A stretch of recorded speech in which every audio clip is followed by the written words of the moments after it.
Good evening, everybody, and welcome to tonight's chat. I was not going to say hobby update because it's not really too much of a hobby update. Tonight's subject is hobby mojo. So, how do you keep your hobby mojo going? Well, I've got 5 different ways, or I thought of 5 different ways it could be done.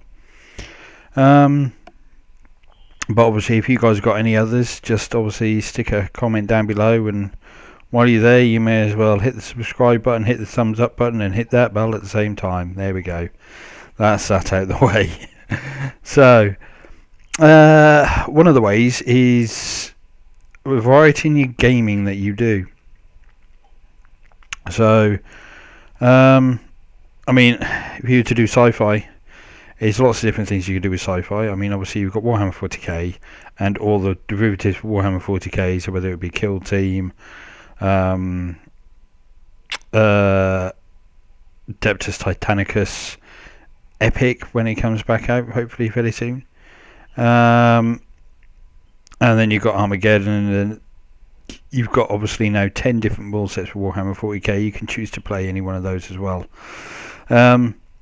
There's quite a variety within Warhammer 40k, but not just Warhammer 40k. You've got other sci-fi things that you can do as well. For example, Project Z, that's sci-fi, and then you've got Judge Dredd, 2000 AD. That's again sci-fi, and then there's all sorts of other these one-page rules. Grimdark again, sci-fi. There's lots of different sci-fi aspects that you can actually do if you wanted to. So other than just sci-fi, I mean, you've got historical as well. So you completely change the genre to say you've been playing sci-fi, you're getting a bit bored, change to historical. Again, several different areas in historical you can cover, several different time periods with historical. Obviously ranging all the way from ancients all the way up to... historical tends to cut off sort of around about the Crimean Vietnam War at the minute. That's kind of where they say that's where the historical starts and goes right the way back to ancients. Everything post Vietnam at the minute is classed as modern. So again, you've got loads of different variety in the historical aspects. I mean, even in the separate historical aspects, you've got different variety. So take World War II for example. You can have early war, you can have mid war, you can have late war.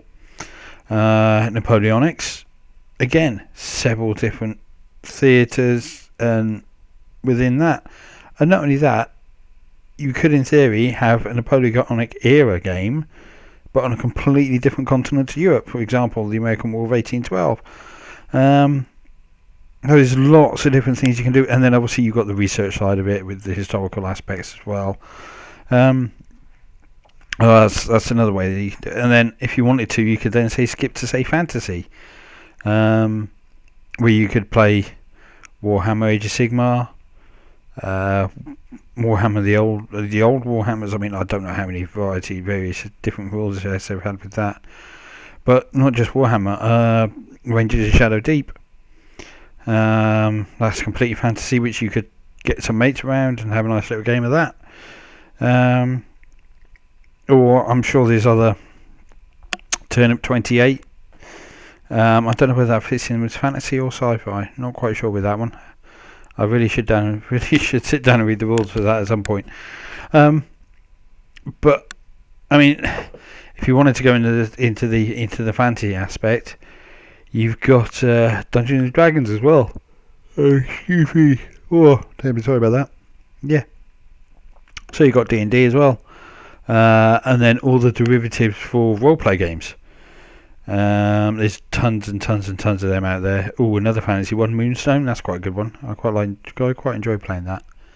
It's quite a nice little different game, that one.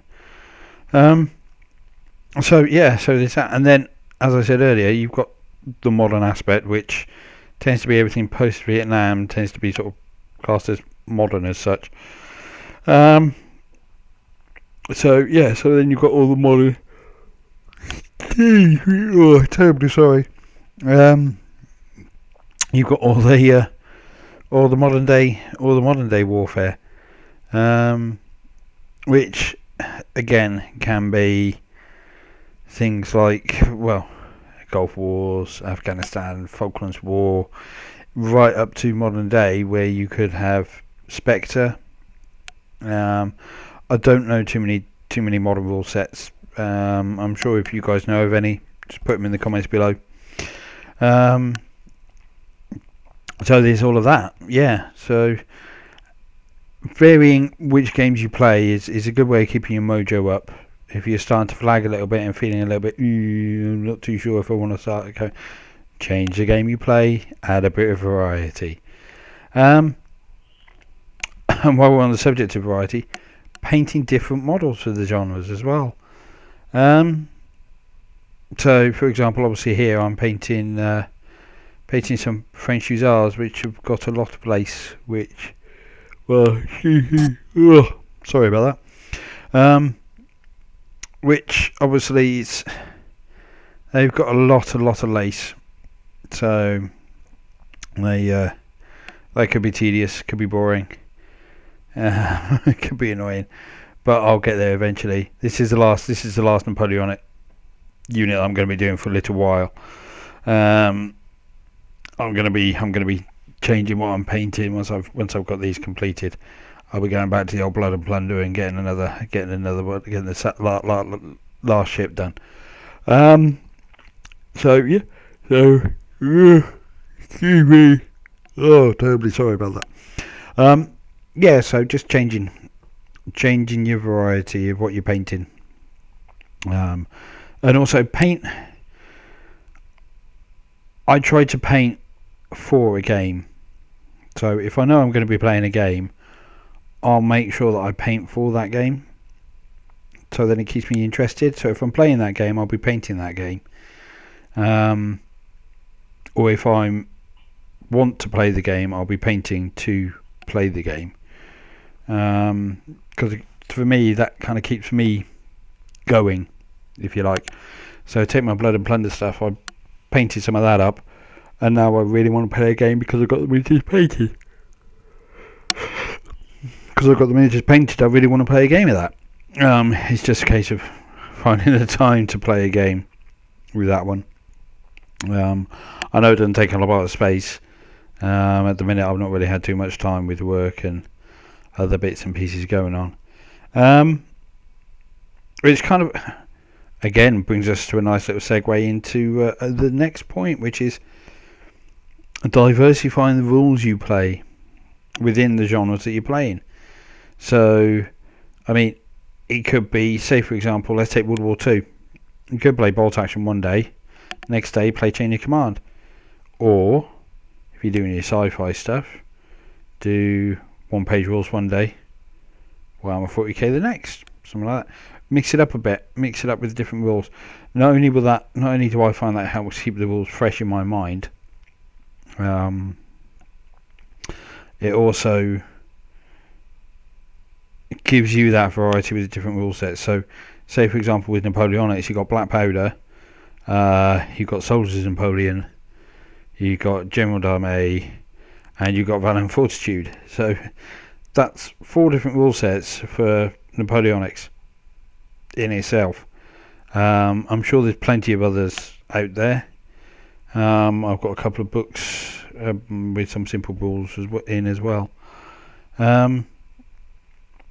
So it's interesting that. So diversifying the rules you're playing for the different genres you're playing in. So which is another way of doing it. So speaking of difference and diversifying, point number 4, different scales. So I mean, 99% of my figures are 28mm. I do have some 15mm figures. I've got some Flame to War stuff, which again is different rule set. Again, the thing with 15mm is if you diversify your scale. Ooh. Sorry about that. If you diversify your scale, that opens up a whole load more as well. So yes, you may be doing Napoleonics in 28, But if you change to 15 or epic scale, depending on which one you prefer, you can go straight through with that as well. Yeah, so obviously points 1, 2 and 3 come in with a different scale then as well. So I'm not going to go through obviously points 1, 2 and 3 for the different scale again. I'm not going to do that. So a final one is changing what you're painting. So rather than painting gaming models, paint display bases and display models. That's something that I do. If I want a bit of a change, I'll just knock out a couple of display models rather than gaming models, and hopefully that will keep me interested and keep me going. So I'm going to leave it at that, and I think I've rambled enough. Good night.